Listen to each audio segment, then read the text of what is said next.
What's happening, everybody? Justin, Bridgewater's Finest on YouTube, Blockbuster_guy on Twitter, and welcome back to the 2012 Bridgewater's Finest Awards.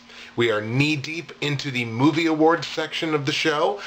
In the last video, of course, we gave out the awards for I Can't Believe I Hated This Movie, I Expected More, and I Can't Believe I Loved This Movie.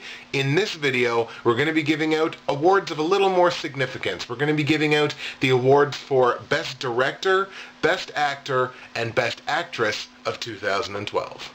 We're going to start off with the Best Actress of 2012 award, and if you've watched the awards in the past, you know what I do here. It's a top three, so this is my top three actresses of 2012, and at number 3, we're going to start with a little bit of a wild card. Salma Hayek, if you can believe that. Salma Hayek played a fantastic role in the movie Savages, and she also had a good performance for what she was asked to do in the comedy movie Here Comes the Boom, but really it's for her performance in Savages. And I think it's really an underrated performance.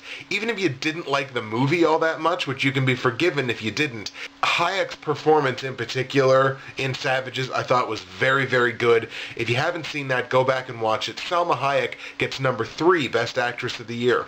Number 2 Best Actress is a familiar face on this list for me. For the 3rd year in a row, Marion Cotillard makes the Best Actresses of 2012 list. She, of course, played a pivotal role in The Dark Knight Rises, as well as an excellent performance in Rust and Bone. But it was really for her performance as Ra's al Ghul's daughter in The Dark Knight Rises.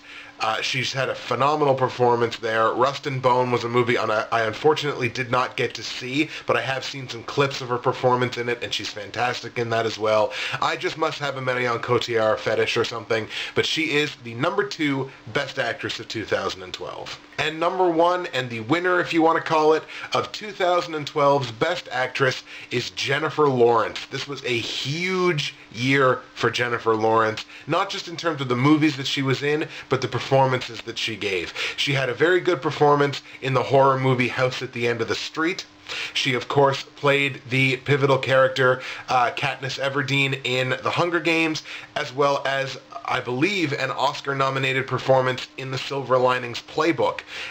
Just a huge year for Jennifer Lawrence. I know she was on the cover, she's been on the cover of magazines. I think she's been named like the most desirable woman in the world or something like that. But in terms of strictly her acting chops, I love what I saw this year out of Jennifer Lawrence, and I've awarded her with my top honor of Best Actress of 2012.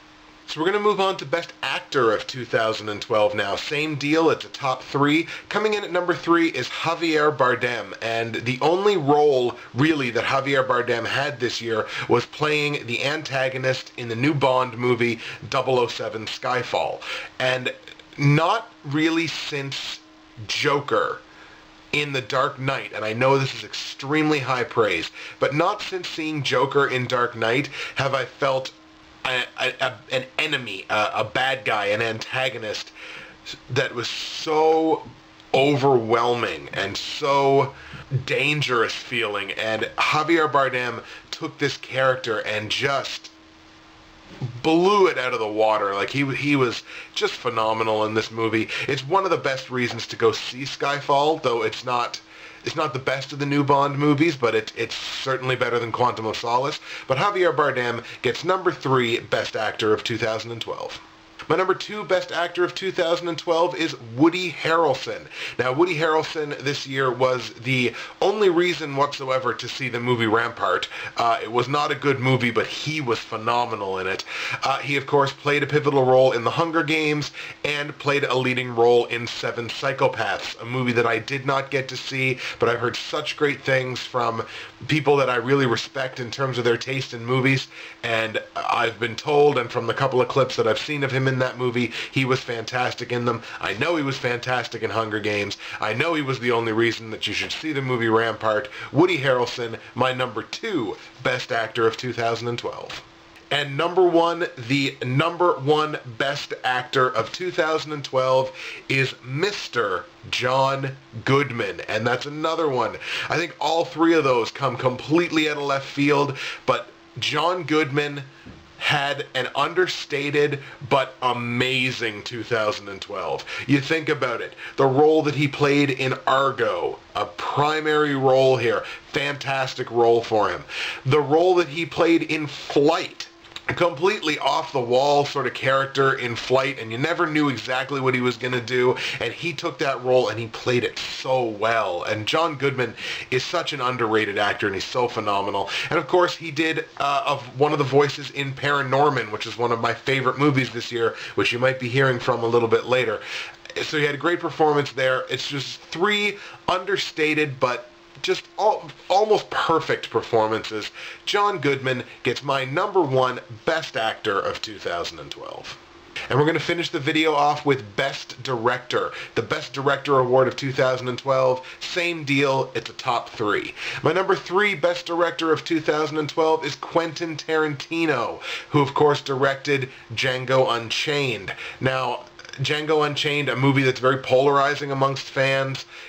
You either love the movie or you thought it was too violent and stupid and you hated the movie. Put me in the Tarantino camp. Everything that Tarantino touches is just absolute gold. Inglourious Bastards, The Man with the Iron Fist, obviously this. Quentin can just almost do no wrong in my eyes. So Quentin Tarantino for Django Unchained, my number 3 Best Director of the year. My number 2 Best Director of 2012 is Peter Jackson. Chalk this up to me being a Lord of the Rings homer, but the direction in The Hobbit and Unexpected Journey rivals the best moments of direction in the Lord of the Rings trilogy itself. He did a fantastic job with this movie. Peter Jackson is just untouchable in terms of this genre. So Peter Jackson, my number 2 Best Director of the year for The Hobbit and Unexpected Journey. And my number 1 and the winner of Best Director of 2012 is Ben Affleck for Argo. Ben Affleck has a short but extremely distinguished directing career, directing just great movies. Like he's got a pedigree beyond his experience in terms of directing, and what he did with this story and what he did with Argo and the sensitivity and the work that he put into it, not only performing one of the lead roles but directing the thing. Argo was a thing of beauty from virtually all aspects. Direction is definitely one of the main ones. Ben Affleck wins my number 1 Best Director of 2012. So that's it for this video. We're going to just quickly go over what we awarded one more time. In the Best Actress category, number 3, Salma Hayek for Savages and Here Comes the Boom. Number 2, Marion Cotillard for The Dark Knight Rises and Rust and Bone. And number 1, Jennifer Lawrence for The House at the End of the Street, The Hunger Games, and The Silver Linings Playbook. Best Actor, number 3 was Javier Bardem for 007 Skyfall. Number 2 was Woody Harrelson for Rampart, The Hunger Games, and 7 Psychopaths. Number 1 was John Goodman for Argo, Flight, and Paranorman. Best Director of 2012, number 3 was Quentin Tarantino for Django Unchained. Number 2 was Peter Jackson for The Hobbit and Unexpected Journey. And number 1 was Ben Affleck for Argo. That's it for this video. Justin, Bridgewater's Finest on YouTube, Blockbuster_guy on Twitter. Come back for the next video where we're going to get into the 10 worst movies of 2012. It's always a popular one, and I can't wait to bring that one to you. This is the 2012 Bridgewater's Finest Awards. See you next time.